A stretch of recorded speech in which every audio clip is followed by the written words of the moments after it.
Hey, hey, what's going on? This is Ricardo with the Code 7 Podcast Network, and we are about to get started with the Dispatchers Roundtable, and this is going to be round 18. But, as always, a word from our sponsors. At InDigital, we know that public safety professionals hold themselves to a high standard. In fact, standard doesn't do it justice. In over 25 years working alongside you, carrying millions of calls over our IP networks, your dedication has inspired us. That's why our ESI net goes beyond industry standards, not only i3 compliant, but designed to adapt to future development for a network you can count on when it matters most. Learn more at indigital.net. Rapid Deploy believes that every public safety agency, regardless of size, should have access to the data they need when it matters most. That's why, since 2016, our mission has been to reduce emergency response times and improve public safety. We are the industry's only integrated emergency response platform. Our web-based cloud platform includes analytics, mapping, dispatch, and mobile apps, purpose-built for 911 in the 21st century. Visit www.rapiddeploy.com to learn how we enable effective, efficient, data-driven emergency response. If Within the Trenches has ever taught you something, open your eyes to what it is like to be a 911 dispatcher, or has inspired you to become one, then help support us and join our Patreon. Get exclusive bonus content, one-of-a-kind swag, discounts on merchandise, ad-free early access to new episodes, and much more. To join, please visit patreon.com/WTT podcast. And if you're an industry partner, we have something for you as well. And now, for the show. This is Jordan, and you're listening to the Code 7 Podcast Network.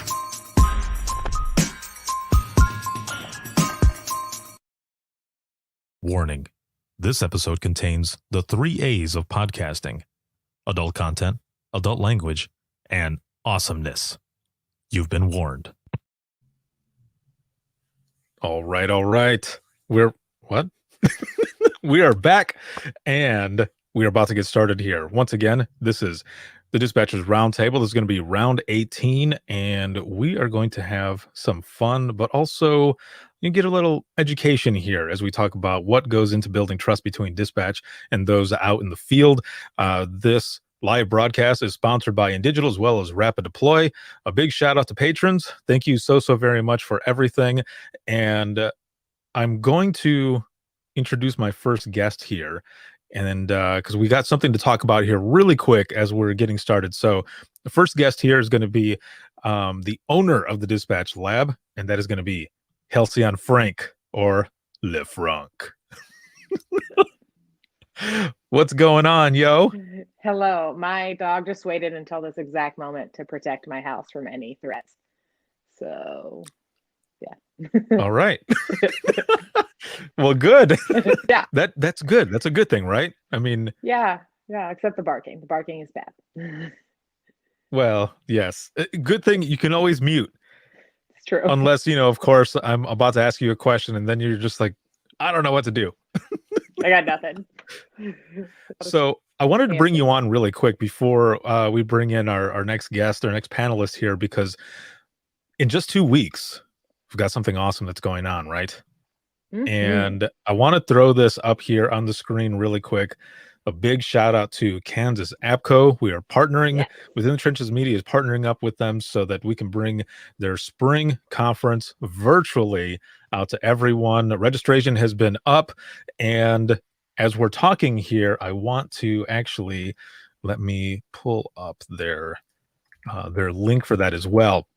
But on April 14th is going to be their conference. It's going to be a whole day jam-packed full of excellent sessions, and our very own Halcyon Frank here, who's with us right now, is going to be going on, and she's going to be the keynote speaker as well as doing a couple other sessions, right?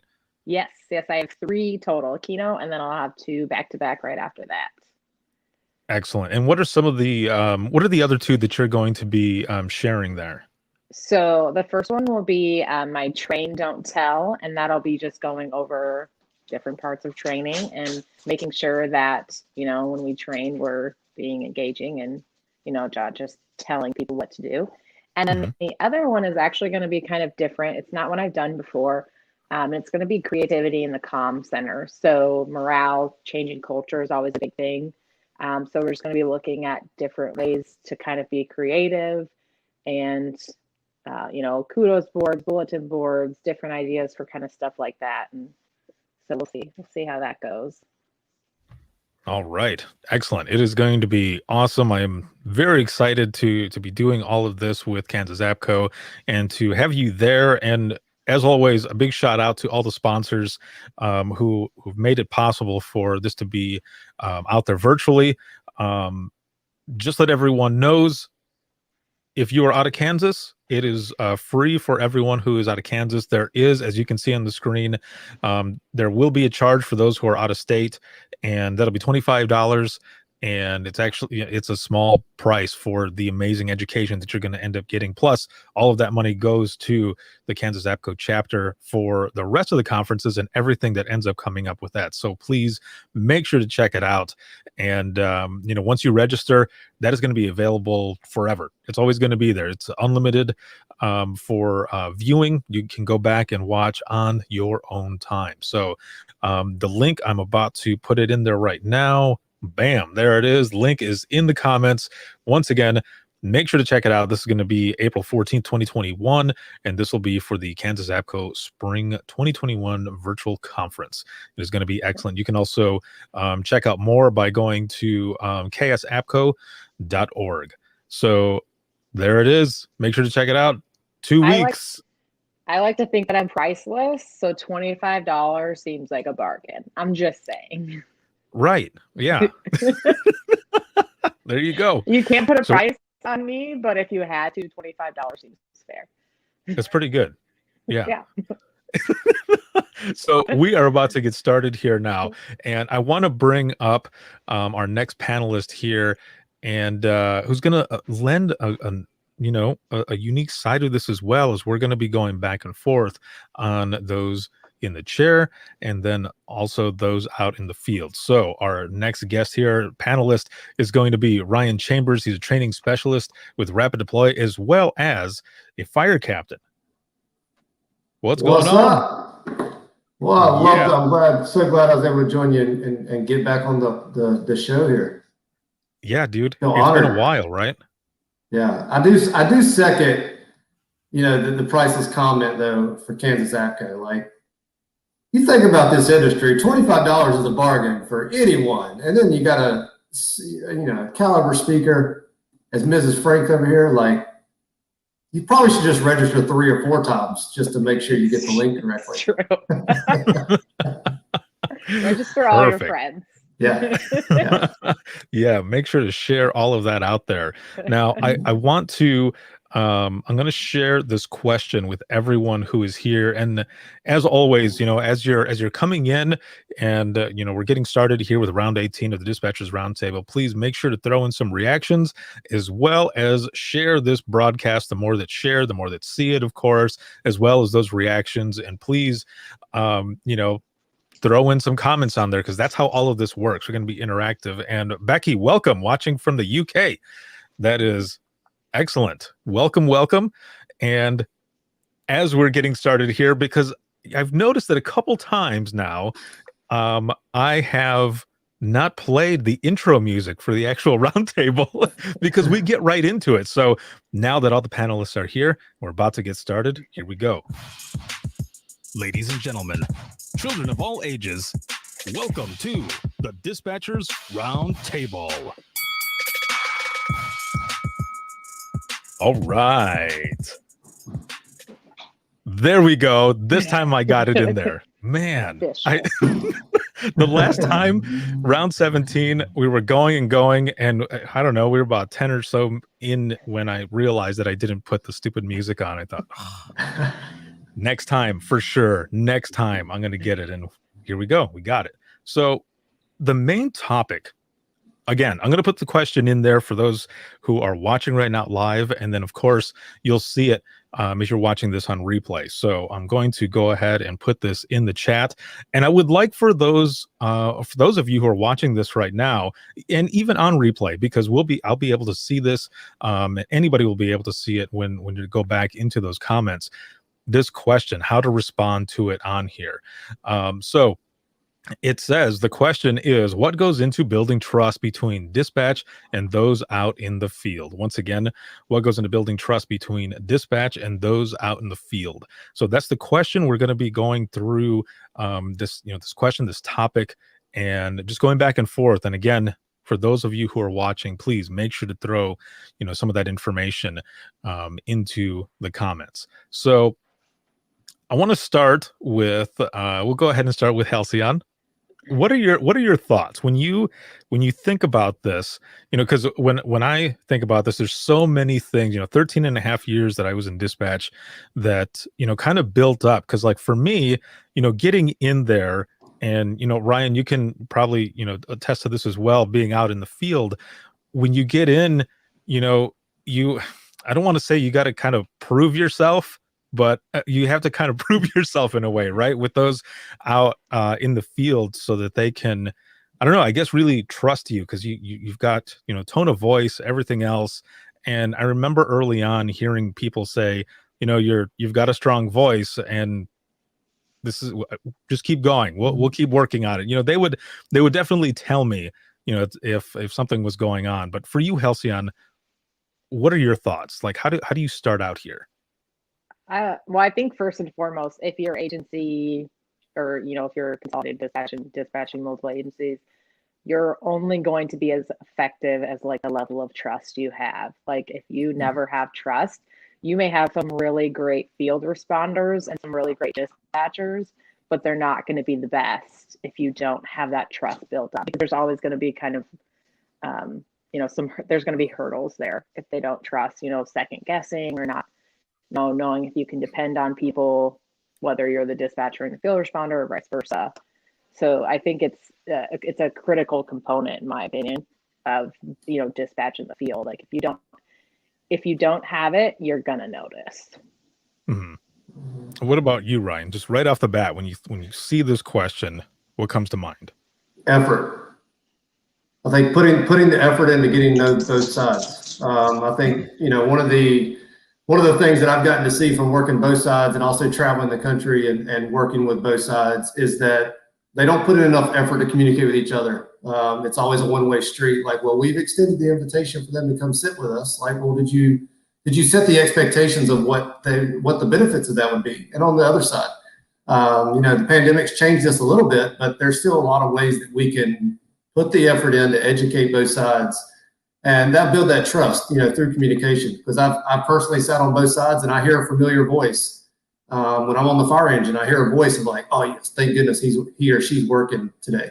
And on the other side, if I'm in the dispatch center, there's certain fire captains that I like hearing respond back to me over others. And it's because I put in the effort to get to know them, I've talked to them, and we've kind of established those expectations of our job duties. Yeah, I fully agree there as well, because there would be some times especially when I was working mornings. So the entire time that I was in dispatch, I was working midnights, except for one morning stint that I did when I was promoted to supervisor. And I knew some of the people on mornings, but not all of them. One sergeant I knew really well, a good friend of mine, and so whenever he would check on, I knew things were going to be all right, because some of the other officers that might be not as easy to work with, I'll put it that way. I would know that if any of them were, just kind of giving us crap on the radio or whatever, that I could trust in the sergeant to be able to kind of keep them on track and stuff, and get them to kind of work together with us, because that's the only way this is going to work out, right? That's what we're supposed to be doing. We're supposed to be working as a team. So in the same sense, whenever he would check on, I knew things were going to be good, but also he would come up to the center and have coffee with us and shoot the shit. So that was always good as well. Yeah. Yeah. There's some like that you just know, like, okay, they're going to handle their side of the radio, so I can handle my side. Right. And there's comfort in that, right? Yeah. A ton. Yeah. From both sides, there's a lot of comfort being able to, it comes from setting the expectations. If as a dispatcher, I want someone to hear my voice and be like, you know what, I have nothing to worry about today. I don't need to second guess anything that he's doing. And on the other side, if I'm sitting in the seat of the fire engine as a captain and they hear my voice coming into the dispatch center, I want them to feel the same way. But yeah, no, I think a lot of training, managing expectations, and putting in the effort. A lot of people like to complain about it, but don't want to do anything about it. Yes, agreed. Now, as we're talking about that, I remember on the other side as well, some of those sergeants and such would say, I would hear you on the radio, just as you guys were saying, and they said, we know things are going to be all right. But that is after some time. So let's go back to the beginning. Like, how do we get to that point? How do we get there? You're talking effort, right? We've got effort. What about, let's look at, some of the points that we had here that we were kind of talking about before we started. And so let's look at consideration, looking out for each other. And considering experience. How do we work on this, Halcyon? So I think the big thing too, and it's kind of like, when you're new, it's kind of a point where it is kind of on the field responders to consider that and acknowledge it and be patient. Just like if you get new people on the field side, that you're like patient with them, because you do have to consider, and when you're new, especially considering like that you are new, so they, have maybe adjusted to other dispatchers. So they might be a little shorter with you. It's not personal. Sometimes, just as humans, especially in high stress situations, we revert back to our training. So, and senior employees reminding new dispatchers, like, it is not you, don't take it personal. It's just because you're new. Now they're adjusting, and it's but like recognizing for ourselves that we are the new kid on the block. So we have to, it's going to take time to build that up, and being straightforward, like somebody mentioned, owning mistakes. Can't remember if we were talking about it before on here, but as a new person, just being willing to admit, like, both departments I've worked at, people come in the room and I'm just like, I'm going to let you know I'm going to screw up. So like, let's just get out of the way now. Like, it's going to happen. I apologize. Yeah. Let's see. Roxy here says, looks like it's kind of on the same sense that you were saying. She says, being humble at first and understand that one mistake doesn't define things, grow and move forward. And that was one of the things that you're right, that we were talking about in the beginning. So I put the graphic out for this round, for round 18, and added that question on there. And some people responded on them. So on Twitter, someone had responded saying, never lie to each other. If you make a mistake, own it. I've made many over my career. Each and every one, I owned it. Sometimes it is, or sometimes it was very difficult, but I did it. After 28 years, I still had the respect of the people that I worked with. So that goes right along in there with you. And on your points and what you're saying. How about you, Ryan? Now, I think training is like the biggest word, because a lot of times when people are coming into the dispatch center, they've never stepped foot into a law enforcement agency or an EMS base or a fire department. So they have no idea what's going on until they key up in the radio and say, hey, I'm en route. And so understanding what their job duties are through training. But on the flip side, Halcyon, you spot on. Like, part of the responsibility also falls on the field units. One of the things that I take pride in my fire department, and I have the backing of a lot of my other ranking officers. If we have another captain, a chief, or a frontline firefighter that complains about dispatch, we ask them, be like, well, do you understand like what they're doing at the time that you're checking en route? There's in the county I live in, there's hundreds of units, even on the fire radio channel. 53, 57 stations, I believe, is what we're having. Like, you're one of like 300 people that could be talking to them at any second. And you could actually be talking at the same second that they're not only talking to another responder, but they're also talking to another caller. So there's a lot of things going on there. And I think setting that stage for training and understanding, is key. And if we have someone who complains, we send them to dispatch. Hey, you just earned 6 hours to sit with the fire dispatcher. And they always come back and they're like, holy hell, I have no idea how they keep up with anything going on. But one of the things that I heard, actually I had another fire captain tell me one time, he's like, dude, some of the calls they take is absolutely insane.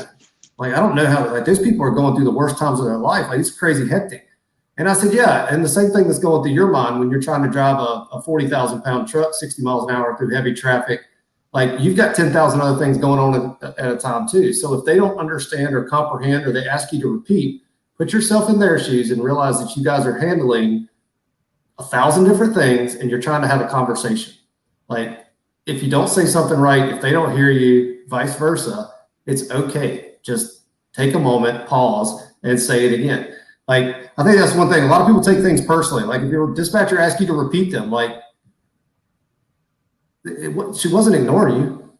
You know, she probably was giving CPR instructions to the person that you're responding to.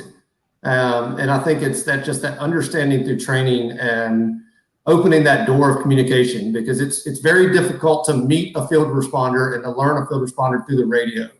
If you do have the ability to get out in their station or welcome them in your dispatch center, even if you're off duty, I mean, if you're driving past the station, stop by, say hello. I know the pandemic does throw a curveball at that, but put a little self-effort and self-education into it as well. Yeah, that is spot on as well there. And it looks like, those in the comments are saying, similar things here is with that. I remember a few times where we would have, bad weather that was going on. One time specifically where we had a bunch of trees down, wires down, and a couple officers came to help us out. It was one deputy and one from the city, and they were up there, and I think they were only there for about an hour, and they were done. Like, they had definitely gained a new outlook and respect for what we do, because they had it. They're like, is there any trees or anything down there like close? Because this is nuts. And we're like, well, thank you for helping though. Like, now you understand. But and one thing that I challenge both sides, Ricardo, to that point, and I actually, my local director for my 911 center, I give her an applause. Melanie Neal from Guilford Metro 911 here in Greensboro. The way that she applauds and shows respect to both sides. She is in meetings with field units and the dispatchers all the time. And she's standing up for them. And at the same point, by the education that she's providing to these chiefs, they're then passing it down into their front end responders, whether it's law enforcement, EMS, or fire. We just had a pretty significant tornado come through my town about 10 days ago. And there are literally firemen keying up on the radio and be like, tree down, there's a tree down. And they're like, why are they not answering me? Well, probably because you've called in 1,000 trees within a block. Like, they really don't care. Go cut the tree up. Like, we'll document it later. But on the flip side, those dispatchers are doing everything they can to take call. The tornado went right over a very heavy populated area, and they're getting pounded with calls. And when they key up the radio, you hear the phone and the radios and everything going nuts in the background. Dispatch center's got 20, 25 people working in it. I'm like, listen to the background. Like, you can tell they're slammed. And I think that back to the understanding, but upper management can do a lot from both sides. I think if a fire chief or some type of ranking officer is not reaching out to dispatch often to see how we can do mutual aid trainings. One of the things when I was teaching full time with, our good friend Nathan Lee, one thing I challenge people to do is like, stop doing mass casualty training in the dispatch center with only the dispatchers, and fire police and EMS, stop doing it without the dispatchers, because that's not real world. If you want to train real world, start with the 911 call and then deal with all the crazy hectic radio traffic that's going to happen after that, and then throw in the normal traffic. And when people start doing that, you see that mutual respect just start happening. And ride-alongs, I saw somebody post about ride-alongs. A lot of my great friends in law enforcement I've done ride-along with. And that was when I was a rookie dispatcher. I got out to ride with them. All hell breaks loose. I remember the first ride-along I went, we got in a foot pursuit. And the only thing he said to me is, "Are you coming?" And I was like, all right, well, let's go. And we're running through a cornfield here in eastern Guilford County in North Carolina. And we kept running, never caught the guy. He just kind of disappeared in the darkness. But he's one of my best golf buddies now. And we joke about it all the time. I'm like, man, we're really slow. But that bond that I got from just riding with him for 4 to 6 hours is priceless. Man, yeah, I remember doing a lot of those. I'll tell you a story in a minute. But Halcyon, on your side of this, they're at your agency and everything, especially in your position. But it's a little harder now, as we said, because of the pandemic and stuff. Do you have, those out in the field come in and kind of see, like, you can walk them through and be like, this is what we're doing, this is what this is, and this, and just so that they can get a feel for it as well? We do. Both agencies I've been at, like, I've been really lucky in that not only are they able to, but it's been like embraced. There's never been any, rules. When I do this class, unfortunately, it really kind of hurts my heart when I hear people at their agencies who are like, nope, we're not allowed contact with them, because it just frustrates me, because I think they're missing such a big part of stuff that could help, like, improve different issues. But I do. And I remember one time I had a sergeant come in and he's like, if I had to do your job, I would be under the desk crying.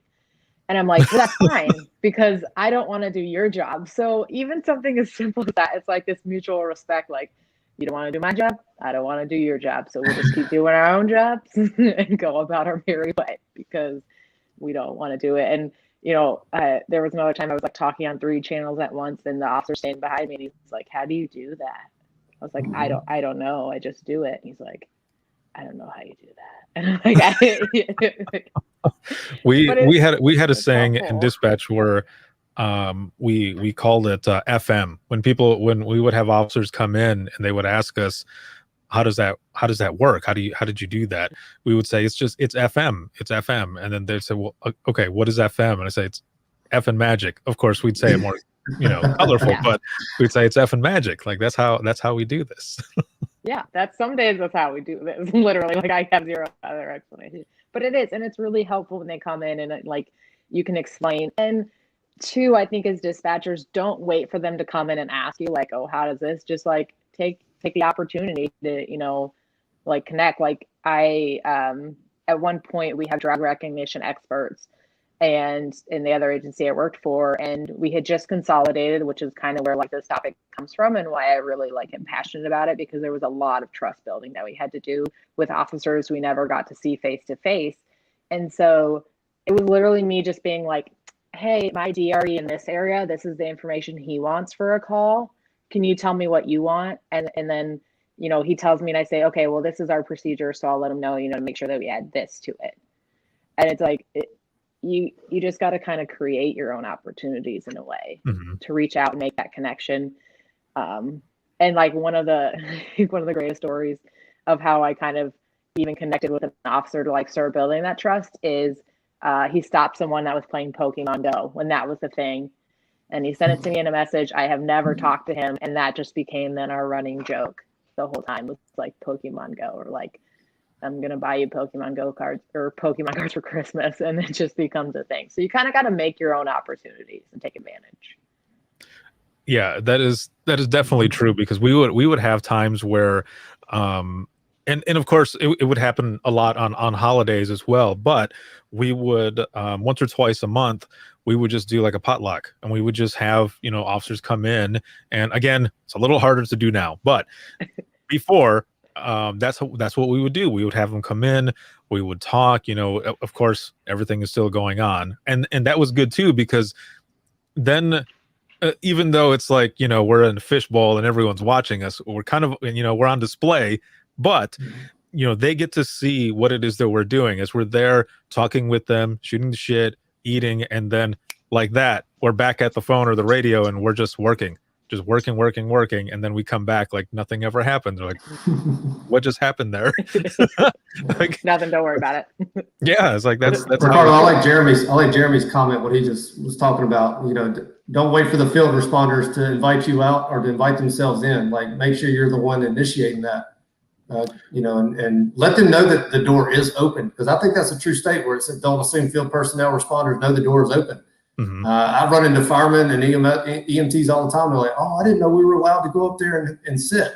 I'm like, absolutely. Like, of course, wait till the pandemic's over and you can go. But, it's,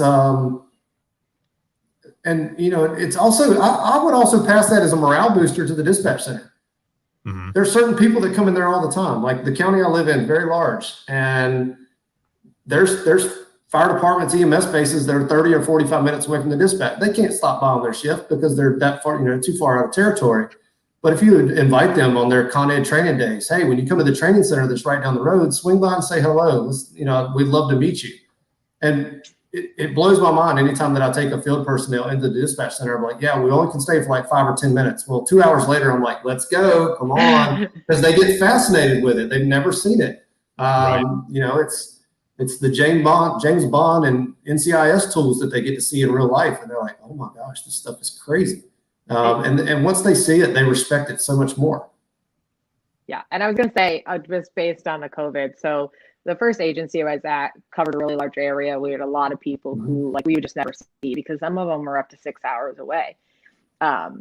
So for any of you who train or want to introduce, your new people to some of your people on the road, you could be a real nerd like I was.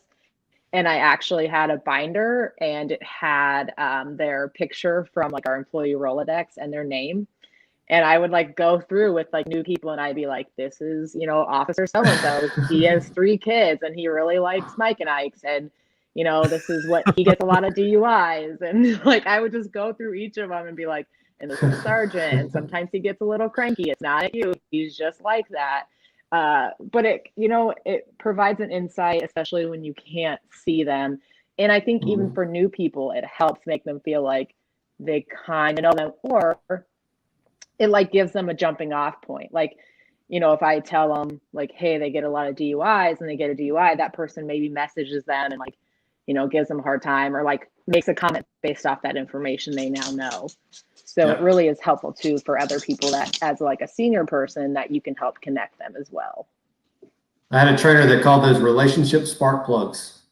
And you wanted as many spark plugs in your pocket as possible to generate that conversation. Because the same way when I was sitting at the dispatch console, our messaging officers, as soon as the fire engine cleared the call, I'd be messaging them say what really happened, and just building that relationship. And yeah, so I think that's awesome. That's a great idea. If you have the time and everything to put that together, it's really cool. And it's really fun when you tell them information that's maybe not well known, and then that new person is so I heard about blah blah blah, and they're like, how do you know that?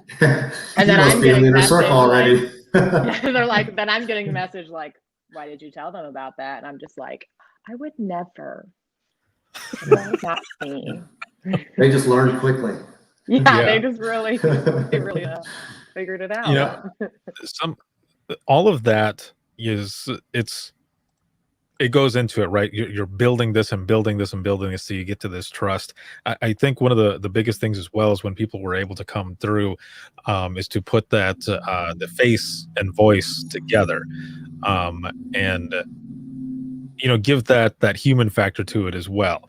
So for me, I remember I think I was about 4 or 5 years into the last agency I was at, and there was an officer that I talked to all the time at one of the city PDs, and just out of nowhere, he showed up for his breathalyzer information. I wasn't expecting him to come up, and I remember seeing him walk in, and I didn't think anything of it. Well, of course, I had never seen him before, and I'm sitting there and I'm typing and I'm printing it out, and I look up, and he's standing there kind of with his hand on his hip a little bit, which was kind of funny.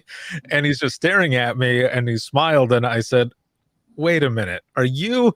And he goes, crazy, isn't it? And I said, yeah, I've been here for 4 or 5 years now. And this is the first time you and I are seeing each other. It's always just been on the radio or over the phone. It's hard to explain. It was that moment. It was a cool moment to be able to actually meet him in person, and then kind of laugh about some of the stuff that we had been involved in calls together and everything. Me, of course, in dispatch, and him out in the field. And I think that alone helped build some of that trust as well, because now, I don't know, he knew what I looked like, I knew what he looked like, and we're like, all right, we're real people. It's not just a voice. There was one of my probably all-time favorite stories was, so one of my officers that was further away, I would joke if you don't listen to me, I'll come up there. half joking, but then I ended up going up to like kind of his more central like station at one point. Like, I told you if you didn't do it, like I would come up here and here I am. So then I would use it like on other officers. I'd be like, ask him, I'll come up there. He's like, she'll come up here. Like, Yeah. I told you. And they love it. I mean, they truly appreciate it. Like, I never heard anything good things when you get to have that kind of face-to-face contact. And even if it's just a message, it's just a phone call, especially if the norm in your agency has been like not having that communication or like anybody trying to build trust, I think people would be amazed how much it blows people away when somebody takes that step to build it, like that first step, and they are just more appreciative than you'll ever see them. They're like, nobody's ever asked us that before. Nobody ever, felt like they cared enough. Yeah, and someone here in the comments also said, kind of, building upon that part as well, is our department has tried to implement this for years. Our law enforcement departments want nothing to do with it. It's sad, and it is that does kind of suck. So on that other side, being out there in the field, Ryan, how can you approach this? For those agencies that really just they're not really interested. They don't want to do that. How do you jump in? Just jump right in, right? Yeah. So you put me on a little bit of my soapbox here, and it comes into the message that a lot of agencies have been sharing for the purpose of reclassification. Is if you want to treat me like a secretary, expect secretarial results. If you want me to be equal playing field and provide you public safety or first responder results, treat me like a first responder. Put that on a t-shirt. Yes. And so, the one thing, and I don't mind challenging people when I'm talking to them, is if I talk, especially law enforcement, no pun intended between fire and law, I drop donuts by the substations all the time. But when I'm talking to these folks and I'm talking to them about dispatch, they're like, oh, they're just answering the phone. I'm like, okay, well, this is what I want you to do. When you get off duty tonight, I want you to go home and I want to look at your wife or your husband in the face and be like, that if I get shot and I got 30 seconds to live, the only person I got a chance to call help is my secretary. Don't say dispatcher, say secretary. And see what they say. See if they're okay with you going to work tomorrow. And they're going to be like, you need to find another job. And if that doesn't put that level of importance up of understanding what both sides do, like if someone doesn't understand and buy into that, you're facing a challenge. But at that point, I would focus on relationships. Build a relationship when you're on with the individual officers, and empower them. Let them know that they're welcome. It doesn't take a captain or a sergeant to say, "Hey, go to the dispatch center."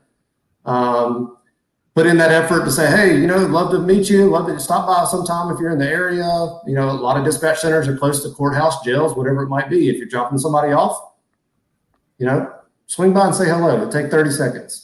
And you'll be surprised on just like Jeremy said earlier in the comments, just by opening that door will be that spark plug to kind of maybe bypass a little bit of that admin block that's going to be there. But somebody's been doing it the same way for 20 years. It's hard for them to change. But if you start getting into the frontline, either the frontline early dispatchers or the rookies out in the field, they're going to be the sergeants and lieutenants in 20 years. And then hopefully they're the ones that are changing that culture. As they get promoted, they're going to remember that time that they got to understand the dispatch center and what they, what their dispatcher did from day to day. And if all else fails, just remind them, dispatch usually has snacks. Like, we're usually the ones with food.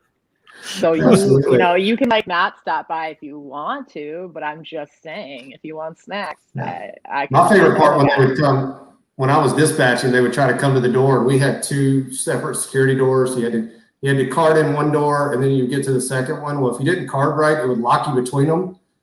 And they're like, well, we'll get to you when we can. We're really busy. And and then they would sit there and they're like, why is that door so complicated? I just turn to look at them and be like, and they let you carry a gun. That's funny. Just swipe your card and you're welcome in. So that's hilarious. And it looks like everyone is agreeing with you, Halcyon, is that Yeah. Peggy here says, right, we Snacks. have the best snacks. Becky says snacks always wins, and Roxy says a whole crate of snacks and coffee. So yeah, you know, those are, it's funny because those are little things, right? And it's true that the little things are the things that are usually the biggest ones. And just in that little bit, that those little snacks, whatever, they come in, you just strike a conversation and you start learning about each other. You know, I mentioned earlier that, you know, kind of had a story with the ride along and such. And what happened on that ride along, I think really it helped with that canine officer that I was with, because he learned a lot more about me. I was with him all day. And I remember when we got into his cruiser, he started showing me where every weapon was. And he goes, you know, my shotgun's here. I've got my old pistola, the way he said it, right here. And I've got this and this and this. And I'm sitting there and I'm like, oh, all right, cool. Because I thought, is he just kind of like showing off to me or whatever? And I kind of jokingly said that to him. And he goes, no, if something goes south, you're my only backup right here, right now. So I want to make sure that you know how to save me. And I said, you got it, man. Like, I'm there for you. I'm there. Yeah. And, you know, it went on like that. You know, we pulled somebody over and I was outside of the car and of the cruiser, and on the other side, he's like, watch my back. I'm like, I'm watching your back. And everything he wanted me to do, like I was doing it. And that was just one more thing that was building that. Of course, he kept me, you know, safe and all. But if something did go south, I was going to be the one that was there to, you know, help him out the best way that I could. But that alone, you know, from that time on, every time he would call up, he said, what's up, Ricardo? What's going on? And it was just one of those things that helped build that trust. So when he was on the radio, he was doing a track and I was on the radio, you could just tell in his voice that he was confident that, you know, I knew what I was doing, and I would make sure to either get him help if he needed it or just make sure that he was safe in any way. Yeah, one of my favorite. Go ahead. Sorry. I was just to say, I remember one of the first kind of after we had gone through some consolidation, when an officer called and he was like, you know, you can put me off duty. And I'm like, must be nice to get to go home. And he was like, you know, you could just feel like his face through the phone, kind of like, I don't know what to say. Because, and then I found out later, he's like, that's the first time that someone had joked with me from dispatch. So like when all else fails, like be human, like they're human too. Sometimes I remember the first time I met one of them after that, like he had this really deep voice and I was like, yeah, I thought you were like 6 inches taller. And like it really that's all it takes is like just breaking the ice. It's right. Really simple. Sometimes I think we overthink it, but it's little actions day after day showing that you're human and they're human and you're doing your best and you recognize that they're doing their best. Exactly. Yeah, you talk about icebreakers. I was doing a ride along once, and I'd probably been dispatching for about a year or so, and I was going from doing the county sheriff's office to the city police, which was it was crazy. And it was one of the trainings that I struggled with because of the amount of radio traffic and everything. And I remember jokingly, I was doing a ride along. We were in a downtown district, and the guy he called in everything across the radio.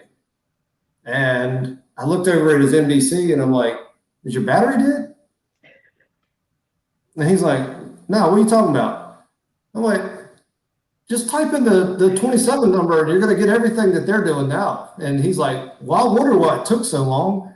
I'm like, because you and 30 other people are asking the same question. I'm like, type it in there. And she's like, nobody ever showed me how to use that thing. I'm like, well, it's not there for Netflix at night. Like, type it in. Like, it's super simple. And but if he heard me on that radio channel, he was not going to ask me to run a tag or license. He would do it himself. He'd send me a message. He'd be like, be proud of me. So Yeah, and that's literally all it takes to connect. Because then they're like, and then like it just opens the conversation, like dates of like anything like that. We got a new CAD program, and this great training scheduling. They scheduled all these officers for like 2 hours of training on this new CAD program that they would be opening and closing, doing their own calls on their own. Plot twist: it takes more than 2 hours to train on this program. So then I went and I did a screencast, and I walked them through everything that they had been taught to do, but obviously in 2 hours doesn't sink in, and then sent it out to them, and it was like, here you go, this is how I do it. And yeah, and then then they're all like, oh, okay, I can do this on my own then. And then it frees up the dispatch to do other things. And it's really yeah, it's just really simple. I feel like I can't say that enough, because it just takes little things here and there to make those connections. And once you help them once, then they know that you're there to help them. I think that's one of the key things, Halcyon, is like, don't let the only time you talk to each other be through the radio. Like, find other means of communications to be personable. Like I've seen that in the comments a lot. Like, know the person, and don't just wait for them to call in. It's perfectly okay to send them a message if they know that they just chased somebody, or if they just got in a fight or something like that. Hey, are you okay? You good? Check on them, and they'll end up doing the same thing to you. You just got to open that form of communication and not just have it through that radio. Right, and it just shows even more that you care, on either side. Like you were saying, it goes towards us, or we do that to them. That's just showing them, that we care, and of course, like I said, on the other side as well. So I want to look in the comments here really quick. So Jeremy over here says National Public Safety Telecommunicators Week is coming up in a week. What an excellent time for we as emergency communications pros to extend an invitation to our public safety partners to come in, say hi, and meet the great people that keep them safe. Yes, National Public Safety Week is about your team, but it's also about building relationships with your public safety partners. A great way to introduce your newest team members as well. Take advantage of this special time of the year. Yep, and how many people, or who knows that next week is National Public Safety Telecommunicator Week? Dispatchers only. It's not on their calendar. And I challenge admin in a dispatch center. Let people know in your county, in your state. Let your chiefs know, hey, it's National Telecommunicator Week. You got Firefighters Day, you got Law Enforcement Appreciation Week, you got all these other things that we all celebrate. Let's get this included. And a lot of times it just takes a simple email or a phone call over to one of those chiefs, and they're like, oh, what can we do to recognize them? And again, that's opening another door of communication. Right. Go ahead. Sorry. No, I was just gonna say, right, exactly. I was just looking at, some of the, going back to kind of the individual relationships, and some of those people who are like, we don't have a good relationship. When you start with one person, it definitely spreads. I don't know if anybody has noticed, but fire departments, police departments, they are kind of like, small gangs. I don't want to say that in a bad way, but they talk, I should say. Yeah. Or no, this is what I compare them to. They're like a group of girls. They don't but instead of going to the bathroom together, they go to calls together. Everybody wants to get on the exciting thing. But I say that in they talk a lot, and word gets around, whether that's bad or good words. So if you are a consistent, dependable dispatcher who is fun to work with, if you're talking to them other ways besides the radio, who gets them what they need, I guarantee you they are telling at least one other person. Or if they're riding with someone, they're telling their partner, oh yeah, I love it when this dispatcher was working. Or they're telling their new person, yes, this dispatcher is great. So even if you make one relationship and make those positive steps, it's going to flow through the department, because contagious reputation. Awesome. Yes. Yeah. Exactly. Yes. 100%. You have to hashtag that one. Yes. Yeah. Contagious reputation. Yes. So on the same token of everything that we're talking here, one of the other audience thoughts that had come in actually was attached to one of the graphics. I think Roxy actually might have posted this one at the time, but it said, and it kind of reiterates, some of the stuff that we were saying already. But the person writes here saying, I think getting to know who your responders are as people is huge. What is their personality? What does it say? How do they like things communicated to them? What makes them angry? And in parentheses says, try not to do that. and then it says so many things, but I think caring about them as actual people instead of a number on a screen makes a difference. And then there was a response to that saying, agreed. We moved to a multi-jurisdictional ECC a few years ago. Dispatch is far away from our coverage area and our officers. It's been so long since I've seen most of them. I feel like I'm forgetting their faces, and I hate that. I feel especially disconnected from the new rookies I've never met. We try and stay connected through instant messaging, but that never works the same, and there's hardly ever enough time.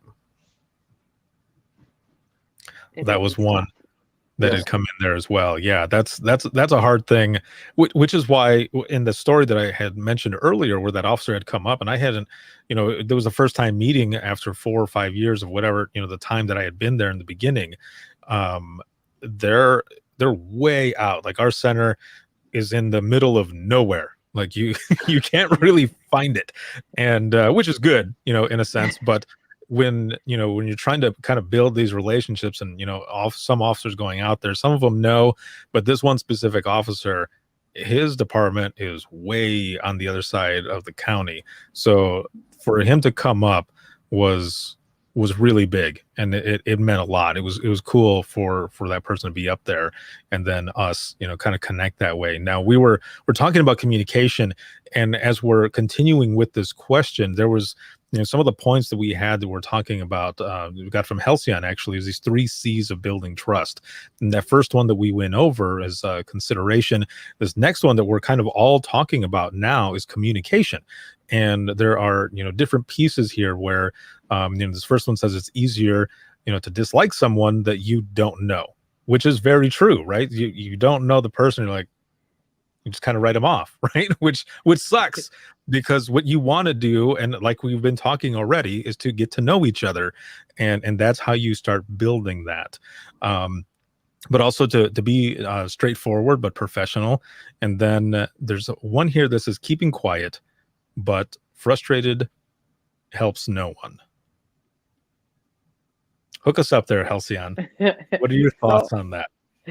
So that's a big one, because I've learned over time, especially when you're disconnected and maybe you don't know what people are doing on both sides, and you just sit there and you're like, I hate this, and they never listen to me, or they never repeat when I ask for it, or I don't like so and so, and I don't understand why they don't do this and they don't do this, and or whatever.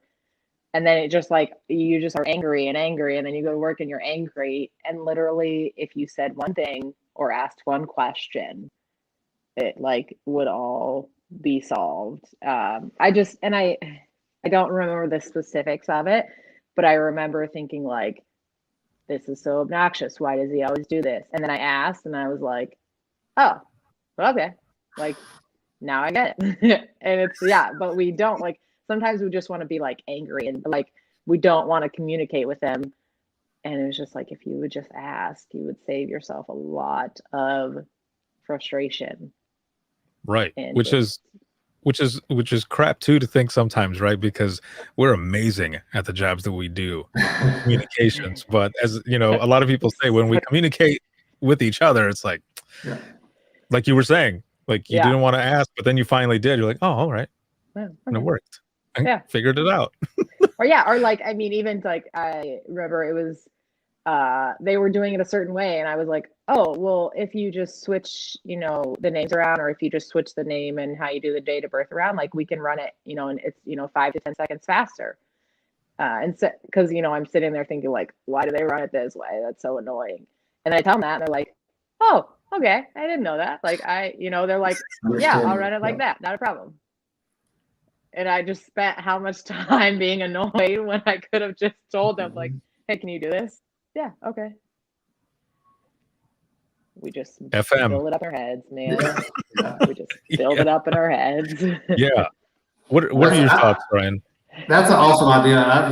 It's because, again, what what we're seeing from our side on the, if we're just got an NBC in the fire truck, is totally different from what the dispatcher sees on their console, right? And the job duties responsible for that is two totally different things. And then when you just talk about the radio, I think one of the big beneficial things that I've seen happen, and not just in the county that I live and work in, but other counties, is when it comes to radio traffic. Probably one of the most frustrating things is when a dispatcher has to repeat themselves, or they say something and we're like, it's kind of like dispatching a fire truck to the car on fire, and they ask you what's the vehicle description. Like, you want to be like, stupid. Like, I still say that when I'm in the fire engine. They're like, what kind of car we're looking for? Probably the one with smoke coming out the hood. Like, it's not going to be hard when we do see it. But we would also invite the dispatch center out to the stations to offer like continuing ed for radio traffic. And allow maybe a training officer or a supervisor or even the rookie. You sit there in front of a room full of firemen that they're only training over radio, and this goes for cops and EMTs too. The only time they've been trained on how to use a radio was when they were riding with their FTO and they just heard them talk on the radio. They've never been through any formalized training. And so for that opportunity to get in front of them and actually give them training, everyone in public safety is desperate for training. If they say they're not, they're lying. We love doing training. We love practicing. We love scenarios. And if you have the ability to get out there and do that, like that's just like Halcyon said, don't complain about the problem. Get out there and try to fix it or find out why the problem persists. And if radio traffic is one of your frustrations, offer to come out and do some training on, hey, you say this on this channel, on this channel, and just never talk on this channel. Just go ahead and lay that out there. And it will work, but you're going to have to redo it. You're going to have to revisit it, every once a year or so. Yeah, we had a rookie at the time who he would just talk really like kind of quiet, and it was hard to hear him, or he didn't quite, he just didn't sound like he knew what was going on. So me as a dispatcher, I'm like, I need you to get some confidence because you're giving me anxiety that you don't, which sounds funny, but in all seriousness, because I'm like, now I'm worried about you. And he came into the dispatch center and I was like, listen, when you're mad at your girlfriend, are you just like, oh yeah, it's okay? No, you probably get a little louder and you talk a little firmer. So I'm going to need you to do that on the radio. And even something as simple as that, just giving feedback and like with humor or whatever it is also helps too, because then he got out on the road and was a little more firm as radio and a little louder. And it solved a lot of issues because instead of being like, I can't hear him or I'm concerned, we kind of nip that issue in the bud. We don't have to worry about it anymore. Yeah, it was a problem he probably didn't even realize existed, though. Once you pointed out, he's like, oh, I'm going to be more conscious about that. Yeah, exactly. Sometimes they don't even know that they're doing it. Yeah, I think that's always good to have, one of those, those good relationships as well with those who are in charge, sergeant, lieutenant, whoever is the one who's running that shift for that night. Because when they had someone new who would come in, they would call us up or they would send us a message over the MCT and say, we've got this person who's new. They're all right on the radio, but I want you to tell us if there's anything that they need to improve on. And that was always cool too, because that was also, another portion of building that trust. Like that let me know that they trusted me enough to be able to tell them what they needed to do to kind of train their new person coming in and to tell them that. And, it kind of felt a little, felt good. I was like, all right, yeah, I'll tell you. Well, it goes the other way. Like because as like the trainer, because I've developed good relationships with field responders, I have ones that I can rely on. And I'm like, hey, we have this new person. What do you think of their radio traffic? And I can get feedback that way. You're right. It goes both ways. And I'm pretty sure when I first started, that's what happened as well. Like I was on radios for the first time, and I remember being nervous, and my trainer's sitting right there, and she had someone call up and actually say that right in front of me. Like, I want you to listen for Ricardo and just let us know if there's anything. And I was like, oh my God, for real? So, that made me a little nervous, but it's what I needed, that needed to happen. And they were very happy as well to be able to say whatever. And I think a couple of them even said over the radio, like, can you speak up a little more? I'm like, okay. but it helped, you know. There's, like you were saying, it goes both ways, and it's good to be able to do that, because you know you're also putting your trust into them to be able to tell you what needs to be done on our side in the center there. 100%.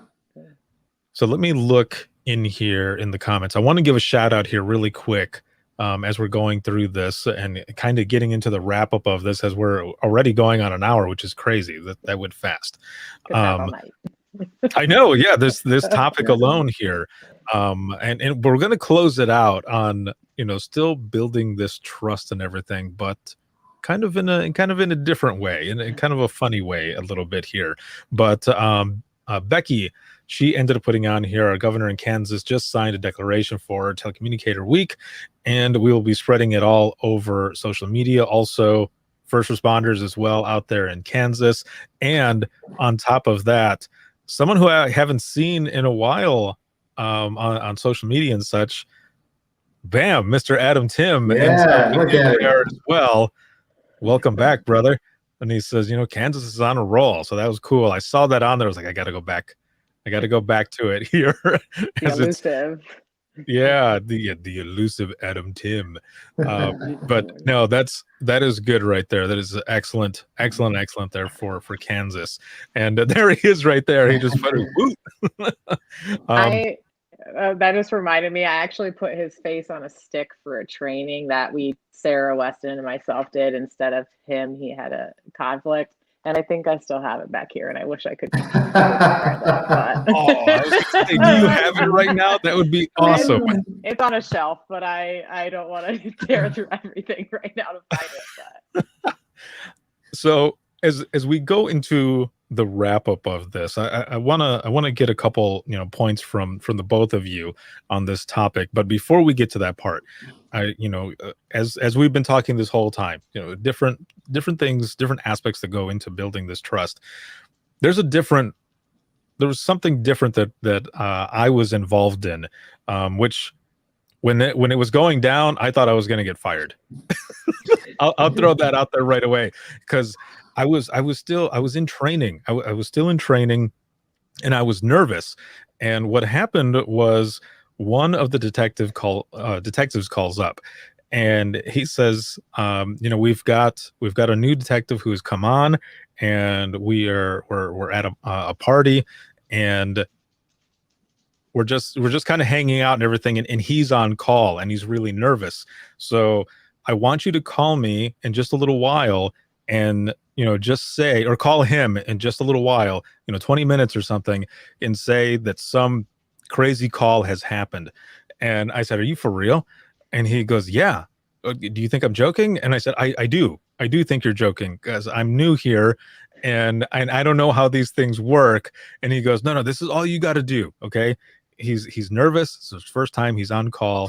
Just call us, or call him in about 20 minutes or so, and just say something crazy has happened.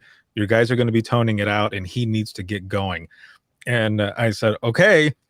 And I remember hanging up the phone, and I was so nervous. And this detective is just laughing his ass off as he's hanging up the phone. And I thought, man, are they setting me up or something? And I look over at my trainer, and I tell her what's going on, and she busts up, and she goes, you're going to do it, right? And I said, well, I don't want to get fired. I don't want to get in trouble. And she goes, you'll be one of the guys. You'll be one of them. You'll be one of us. It'll be fine. I was like, okay. So I did. And it was like the universe had come together or something, because we had something that we were toning out that turned out to be nothing after all. But it was something that we were toning out already, and I could use that as I was calling him. And I said, we've got this crazy call that's going on. We're about to tone it out right now. And you could hear him that he was really nervous.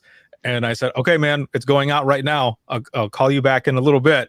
And I hang up, and I hung up the phone, and I remember I started to laugh. And about 10 minutes later, they all called up from this party, and the phone was on speakerphone. And I said, hey, how's it going? And the detective who had called me originally, he goes, you did perfectly. He goes, that was great. And everyone in the background's going, yeah, Ricardo, well done. But the one guy who was on call, he's like, you suck, dude. But so that I tell that story because that little prank, that little bit, all of them, it was like my trainer had said, like we were now part of kind of, like this family, this brother and sisterhood in public safety. And it was building that trust and that sense in a funny way. Going on from there, it was just, the trust was there, and the confidence and everything in just that little prank, just that funny stuff. It was interesting how that happened, building camaraderie that way through humor. It's true. We used to have officers run our rookie dispatchers' license plates. They would call in and say they were checking out with a suspicious vehicle, and they would give them their vehicle plate, and so they'd run it, and they wouldn't know what to say. They'd lock up and be like, "Oh my car's supposed to be outside. What's it doing on the other side of the city?" And yeah, it was always fun. And that's just one more of those things there that you're kind of getting to know each other and stuff, and having those those funny moments. Halcyon, you ever do anything like this? Anything that you can talk about? So as I'm sitting here thinking about it, I realize that most of those stories involve the same officer, so I'm sorry to him. But it's just as easy. I don't know that any of them when I first started, but we definitely, one time we had an officer who, he didn't want to like respond to like debris in the roadway, and he wanted like county to go out and check it, but he was near it. And he was like, have you gotten more than one call on this? And I was like, 10-4, I was like, we've received multiple, would you like me to give the next phone, the next caller your personal number so that way they can contact you directly to give you a better location? And he was just like, no. And I'm like, well, I tried. I think one of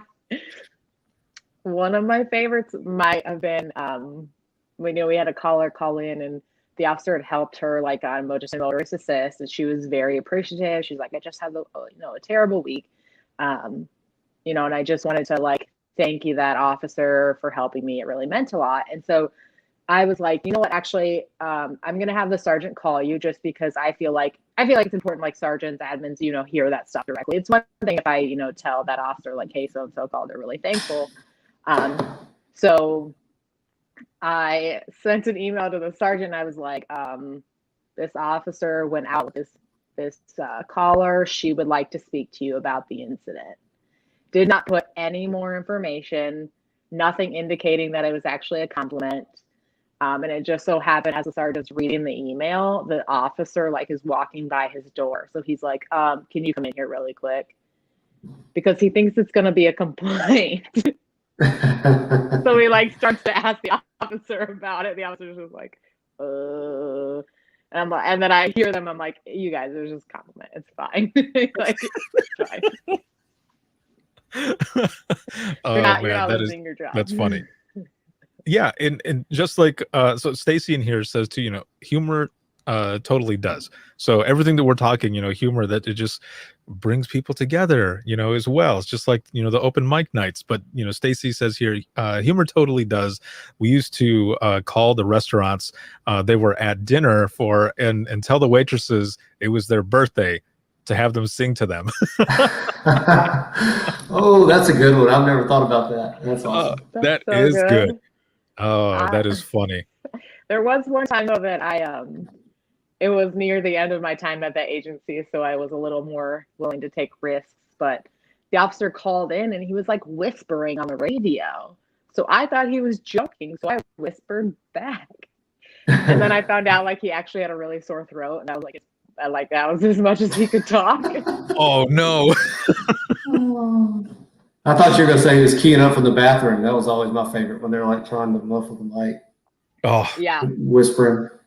Yes, those are the best ones. I remember being on the radio once, and I was a supervisor, and one of the sergeants calls up and he says, "Can you do a status check on K91?" Just say K91, and I said, "Why?" And I said, "Is there something going on?" I said, "He's not checked out anywhere," and he goes, "Just do it." And I said, "All right, man." And he's kind of chuckling. I was like, "Oh no, what's going on?" And so I key up, and it's Elegant Central K91 status, and you hear him go, 10-4 Central, Code Brown. And yeah, you can, yeah, just like The echo, yeah. yeah, you can hear the echo in the bathroom, and I'm just busting up laughing, and the sergeant's like, "Thanks, dude." I'm like, "You're welcome, man." Yeah. But it's, things like that, that brings, oddly enough, it brings everyone together as well. And as we go into the wrap up of this, I want to know your final thoughts. So, Halcyon, let's start with you. What are your final thoughts on what goes into building trust between dispatch and those out in the field? Someone has to decide to start doing it. So, be the one to make that decision, to make the effort and try to make do the communication. Because sometimes I think we think like, well, we need to build trust and they should be talking and they should be doing this. And sometimes we just have to take initiative and be the one to step up and do it. And so somebody has to do it. And so that somebody, there's no reason it can't be you. So that would be my big thing. Is like, somebody has to make the decision to build the trust. It's not going to happen on its own. So we have to make that decision to put ourselves out there. Awesome. What about you, Ryan? Well, most dangerous phrase in public safety. That's the way we've always done it. And I think if you complain about something and don't put the effort in to solve it, you're pointing the finger right back at yourself. So like Halcyon said, put in the effort, be a positive reason for change. And, what I've talked about in the past, Halcyon, you pointed out earlier, I said it once, somebody picked it up in a conference. When you're talking about being the reason someone trusts 911, that's not just for callers. Like, give your field units a reason to not only trust you, but trust all of your other dispatchers in the room as well. And open the door for them, and they'll open it right back. And hopefully we start seeing positive change through this reclassification. And if we want to be, I'll talk as a dispatcher now, if we want to be public safety, it's time for us all to start acting like public safety, and taking that initiative and tackling the bull by the horns. Perfect.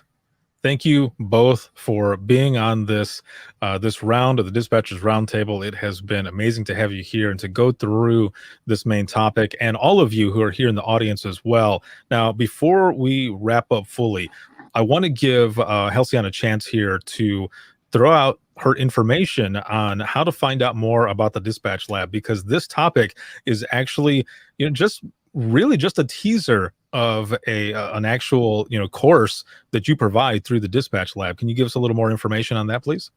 Yeah, so there's more information on the course at thedispatchlab.com under the on-site training, and it's a 4-hour course. It can definitely be extended depending on your agency, and it's a good one to bring in, depending on kind of the relationship that's there, because we don't want it to be like a bloodbath per se, but it can be a good opportunity to bring in your field responders and your dispatch, so everybody's getting the same information, everybody's hearing how to improve those relationships. So it's all on there, or if you have any questions, you can always email me at thedispatchlab@gmail.com. It really is, if you couldn't tell, I feel like Ryan and I could both just get on soapboxes and go all day on this topic, but it really is one of kind of like my personal passion areas, so it's one I love to teach. Perfect. Thank you so much again. And just as she said, make sure to check her out, dispatchlab.com there. And this is an excellent course. I got to actually sit in on an hour-long version of this at Cal Nina. What was that, a year ago? Yeah. A little more than a year ago now. Pre-COVID. Yeah, pre-COVID. It was right before everything got shut down and stuff. But it was an excellent session. And just make sure to get out there and check out this course. It's one that you don't want to miss. And let's see, Becky here says we can't wait right here to have Halcyon Lee at our conference coming April 14th in Kansas, virtually. It's going to be awesome. Again, make sure that all of you check it out. And it's going to be a good one. Now, I do want to show one last thing here, and this is just going to be for next week. So, same time, same place, round 19 of the Dispatchers Roundtable, April 7th, 8 p.m. Eastern on Facebook, as well as Twitter and YouTube. For next week, for that round, I'm going to have April Heinze, as well as Dan Henry of NENA, the National Emergency Number Association. They're going to be coming on to talk about the reclassification as well as the NG 911 bill that is out there right now. And they're also going to be giving a preview of the virtual 911 Goes to Washington. So make sure you tune in for that. That is going to be an excellent conversation there. Once again, round 19, and that's going to be next week, April 7th at 8 p.m. Eastern Time. This live broadcast has been sponsored by InDigital as well as Rapid Deploy. If you have any comments, questions, or you want to be a guest on the show, you can email us, and that is going to be wttpodcast@gmail.com. This show will always be free, but if you're looking for any bonus content, you can check us out, and that's going to be patreon.com/wttpodcast. Social media wise, you can follow us on Twitter. That is @91podcast. You can like us on Facebook. That is facebook.com/Within the Trenches podcast. This episode can be seen on Facebook, YouTube, Twitter, as well as LinkedIn. And then if you're a patron, you will have an audio version of this coming soon for all of the rounds, as well as Open Mic Live, and then the flagship show Within the Trenches podcast that just hit today, 1.5 million downloads worldwide. Amazing. You can check that out 24/7 on Apple Podcasts, iHeartRadio, Spotify, your favorite podcasting app, and withinthetrenches.net. Have a good one, everyone. Have an excellent night, and we'll talk to you soon. Thanks, everybody.